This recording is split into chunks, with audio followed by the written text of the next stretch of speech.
In simple terms, we decided not to progress with the Atlantic Array project because it's no longer economically viable. We've had a really good look at the project, and based on the costs required to overcome the technical challenges alongside the market conditions, it just means that the project's no longer viable at this point. We haven't taken the decision lightly. We will continue to focus on the other less technically challenging projects within our portfolio, and offshore wind still remains one of our key technologies, and we believe the UK has a major role to play in that.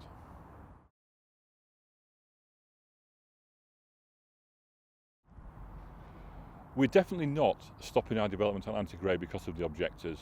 All developments have objectors, whether they're wind farms, whether they're airports, supermarkets. The decision not to progress Atlantic Array any further is a pure commercial decision based on the economics of the project. The costs required to overcome the technical challenges alongside the current market conditions just mean that the project's no longer economically viable for us to carry on with at this point in time.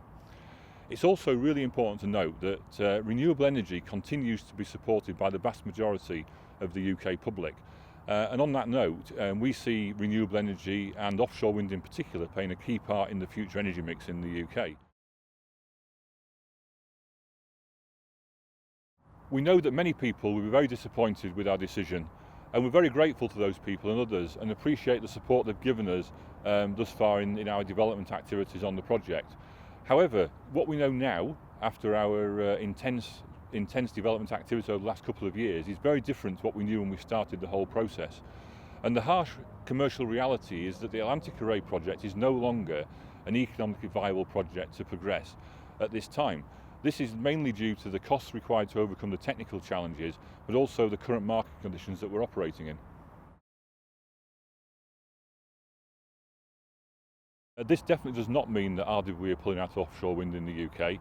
RWE was one of the first companies to develop a major offshore wind farm in the UK at North Hoyle up in North Wales some 10 years ago. And we're currently investing in the Gwynty Moor project, which will be the second largest offshore project in the world. Offshore wind remains one of our key strategic objectives, and we believe the UK has a significant role to play in that.